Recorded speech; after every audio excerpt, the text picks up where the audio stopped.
అడ్డదారిలో పెళ్లి చేసుకున్నంత తేలిక కాదు కోడలిగా అర్హత హోదా సాధించడం అంటే. వంకిత, బుద్ధి లేకుండా మాట్లాడుకో. అత్త మాట్లాడిన దాంట్లో తప్పే ఉందమ్మా. తను అడ్డదారిలో కోడలుగా అడుగు పెట్టడం కాక దర్జాగా పెళ్లి చేసుకొని వచ్చిందా ఏంటి? వాలిని రాముడు చెట్టు చాటు నుంచి చంపాడు. ఎదురుగా నిలబడి చంపడం చేతకాక కాదు, అది ధర్మం కాబట్టి. మంచి చెయ్యడం కోసం కొన్నిసార్లు మరో దారిలో వెళ్ళినా తప్పు లేదు అని అర్థం.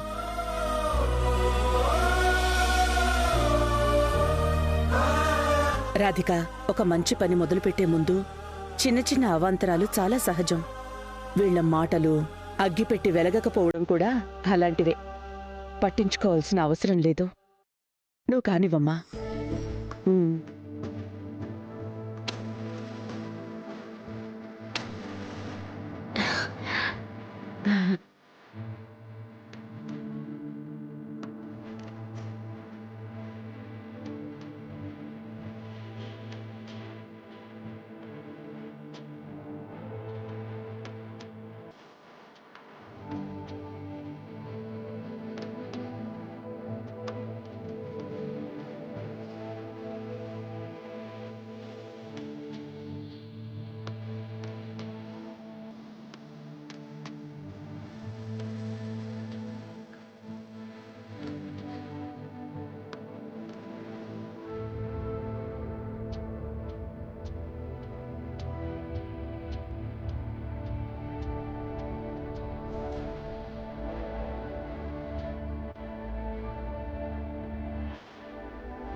అయిపోయింది అత్తయ్య. నీ చేత్తో నువ్వే కార్తీక్ ఇవ్వు. పద.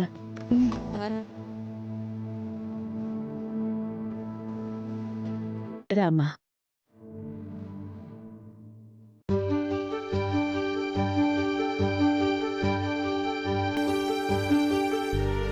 కార్తీక్, ఒక్క నిమిషం. ఏంటమ్మా? రాధిక తన చేతులతో నీకోసం ప్రసాదం చేసింది.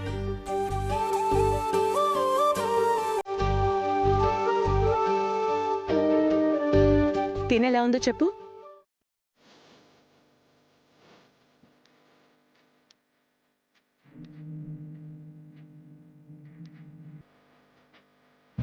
లేదమ్మా, అర్జెంటుగా వెళ్ళాలి. అరే, ప్రసాదం ఎంతసేపు తింటావురా? తినేసి వెళ్ళు. అంత టైం లేదమ్మా, తర్వాత తింటాను, వెళ్ళాలి. ఏంటా టైం లేదు? ఈ ఇంటి కొత్త కోడలిగా ఈ ఆచారాన్ని నిర్వర్తించాలని రాధిక ఎంత తొందరగా నిద్రలేచిందో తెలుసా?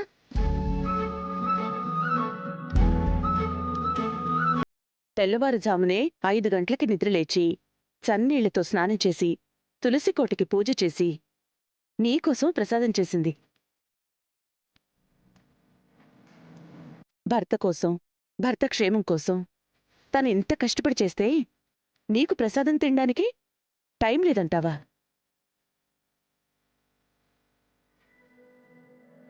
ఇదేమైనా పద్ధతా చెప్పు? నీ భార్యకి బొట్టు పెట్టి దీర్ఘసుమంగళిగా ఉండాలని అక్షింతలు వేసి ఆశీర్వదించి తన చేత్తో ప్రసాదం తిను.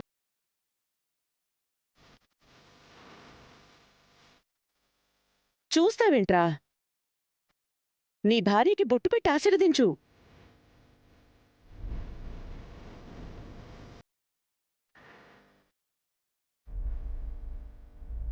రాధిక, రా.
ప్రసాదం తిని వెళ్ళరా.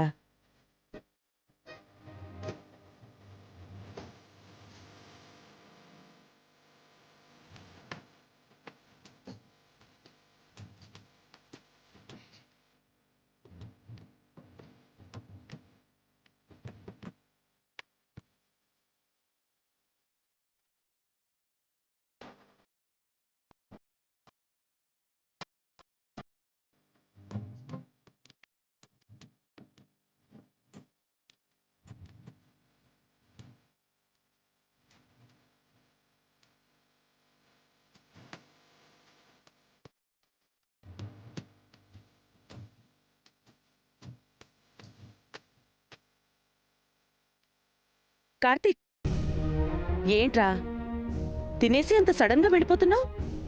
ఇంకేం చేయాలి, మంచినీళ్ళు కూడా తాగి వెళ్ళాలా? తను కష్టపడి తయారు చేసింది ఎలా ఉందో చెప్తే సంతోషపడుతుంది కదా. మా తను వంట బాగానే చేస్తుంది. 1-2 సార్లు వాళ్ళ ఇంటికి వెళ్ళినప్పుడు స్వీట్స్ తిన్నాను. ఇప్పుడు ఈ పాయసం కూడా చాలా బాగుంది. కార్తీక్, రాధికకి నల్లపూసలు గుచ్చాలి. రాధిక వాళ్ళమ్మ ఫోన్ చేసి అడిగింది. ఆవిడికి ఏమని చెప్పును? మా ఇలాంటివే నాకు పెట్టకు, దయచేసి నన్ను ఇబ్బంది పెట్టద్దు ప్లీజ్.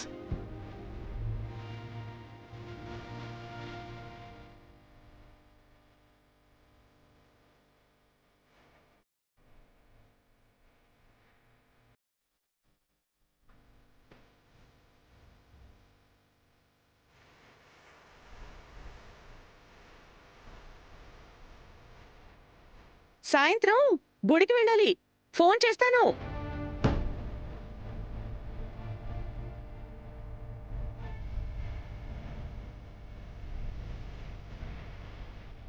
సార్వారు, ఇప్పుడు మీరు నాకిచ్చిన ఈ అభినందనే మీ జీవితాన్ని చక్కదిద్ది మీ జీవితంలో తిరిగి సంతోషాలని చూస్తాను అనే నమ్మకాన్నిచ్చింది.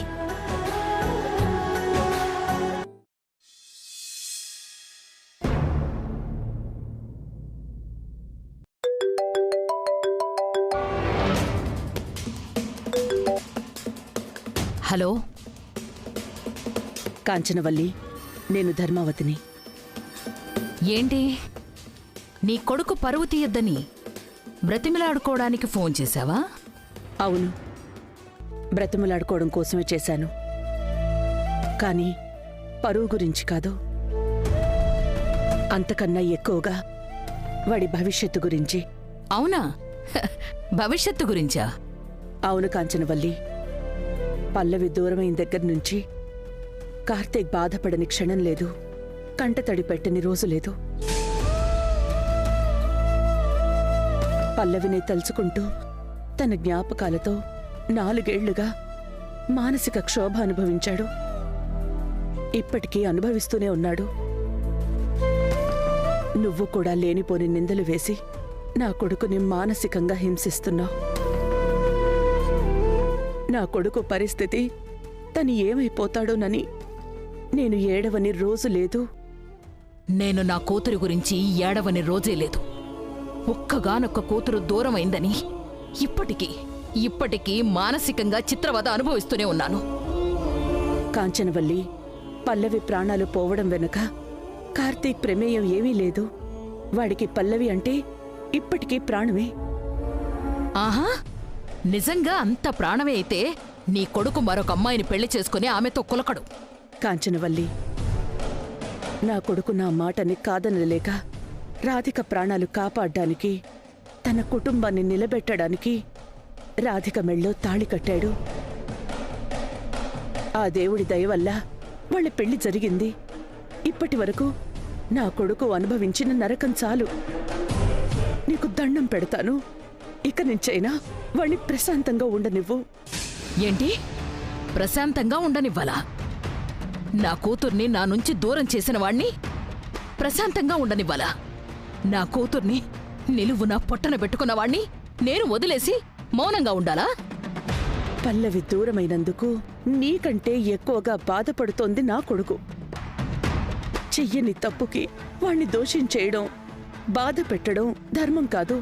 కళ్ల ముందున్న కొడుకు గురించి నీకంత బాధుంటే కడుపు కోతని అనుభవిస్తున్నా నాకెంత బాధుంటుంది.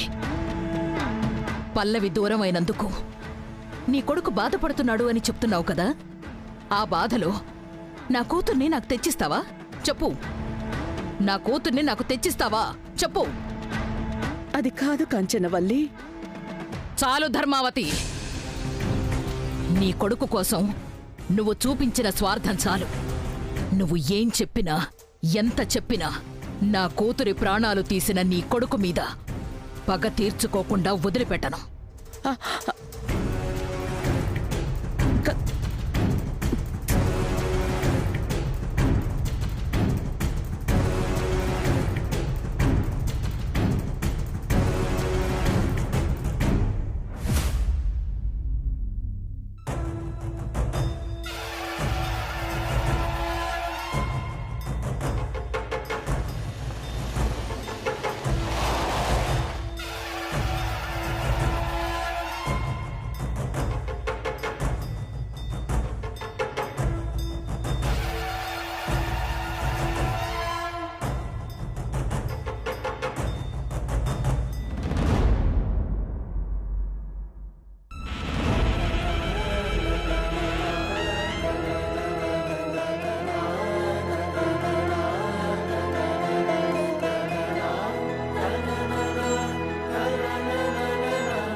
పెద్దమ్మా, ఎందుకు అందరూ అలా గాజులు వేస్తున్నారు?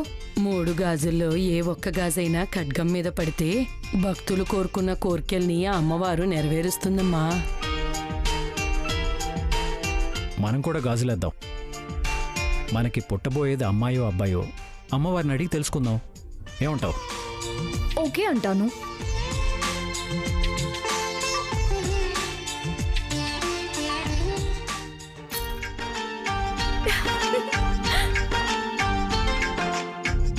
శుభమస్తు. ఆ తల్లి ఆశీస్సులతో మీకు ఖచ్చితంగా అమ్మాయే పుడుతుంది. మనకు అమ్మాయే పుడుతుంది, మనకు అమ్మాయే పుడుతుంది.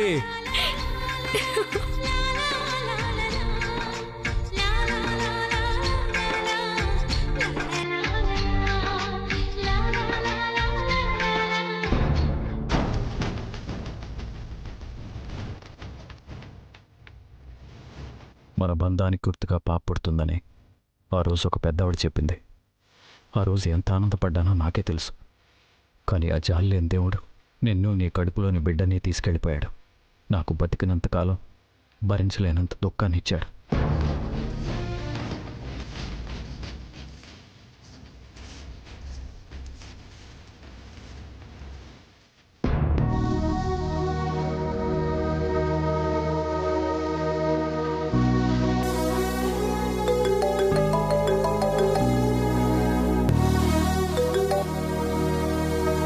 హలో,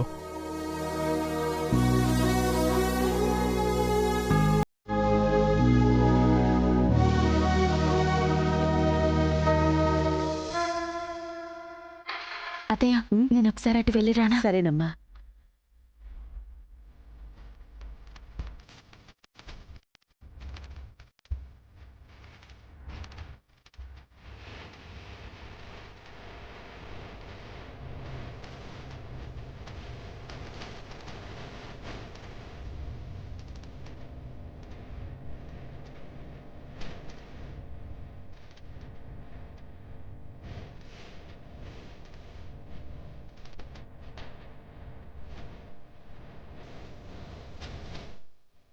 అమ్మా, అందరూ ఇలా గాజులు ఎందుకు వేస్తున్నారు? మనసులో ఏదైనా కోరిక కోరుకుని 3 గాజుల్లో ఒక గాజు శూలానికి పడేలా వేస్తే ఆ తల్లి మీ కోరిక నెరవేరుస్తుంది.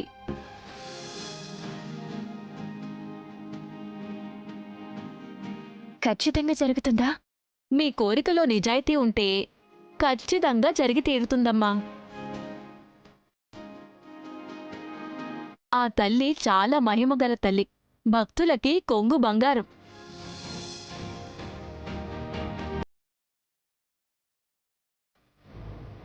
అమ్మా, నాకు కూడా గాజులు ఇవ్వండి. అలాగే.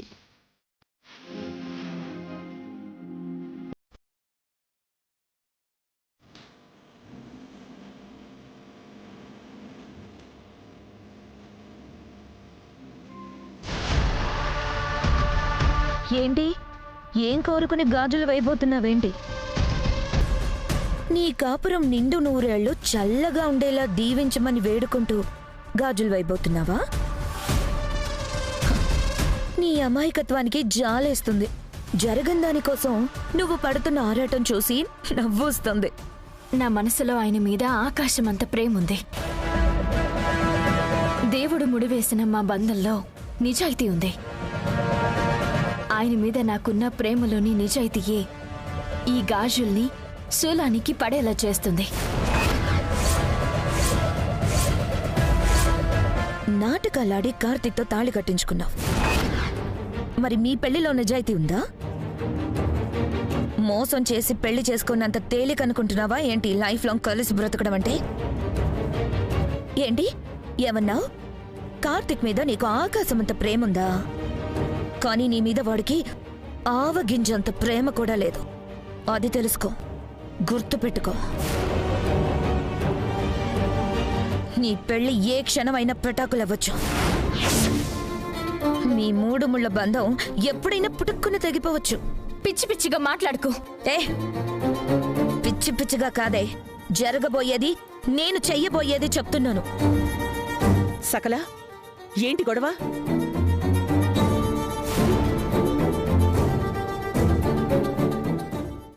గొడవేం లేదత్తయ్య. మరి మీరిద్దరూ ఏ విషయం గురించి అంతలా వాదించుకుంటున్నారు? వాదించుకోవడం కాదత్తయ్య, మాట్లాడుకుంటున్నాం. ఆయన మీద ప్రేమతో నేను ఈ గాజుల్ని వేస్తానన్నాను. మా తమ్ముడి ప్రేమకి ఎవ్వరూ సరితూగలేరని సకల గారు అంటున్నారు. అక్క, ఏంటి అర్థం లేని వాదన? వాదన కాదు కార్తీక్. ఈ గాజుల్ని శూలానికి వేసి నీ మీద తనకి ఆకాశమంత ప్రేముందని నిరూపిస్తానని ఛాలెంజ్ చేస్తుంది. అది ఇంపాసిబుల్ అని నేనన్నాను. ఎందుకు ఇంపాసిబుల్? రాధిక మనసులో కార్తీక్ మీద ఎంత ప్రేముందో మనందరికీ తెలుసు. రాధిక వేసే గాజులు ఖచ్చితంగా పడతాయి.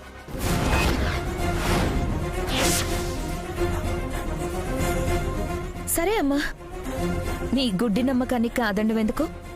రాధికని అలాగే గాజులు వేయమను. మీ నమ్మకాలని భ్రమలని రాధికతో పాటు మీకు కూడా అర్థమవుతుంది. రాధిక, అమ్మవారికి మొక్కుకుని గాజులు వేయమ్మా. అలాగే అత్తయ్య. అని ఇది పట్టుకో.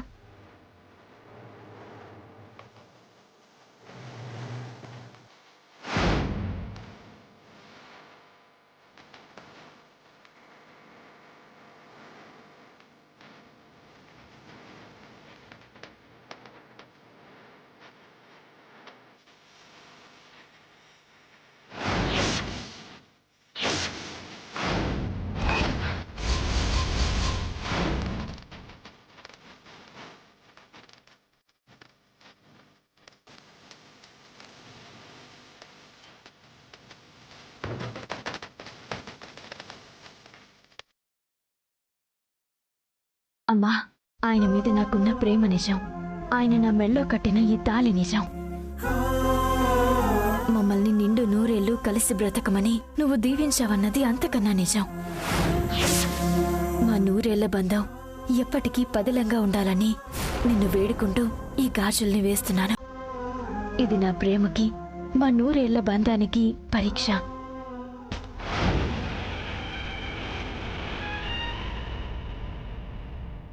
నువ్వు నన్ను ఖచ్చితంగా గెలిపిస్తావనే నమ్మకంతో ఉన్నాను.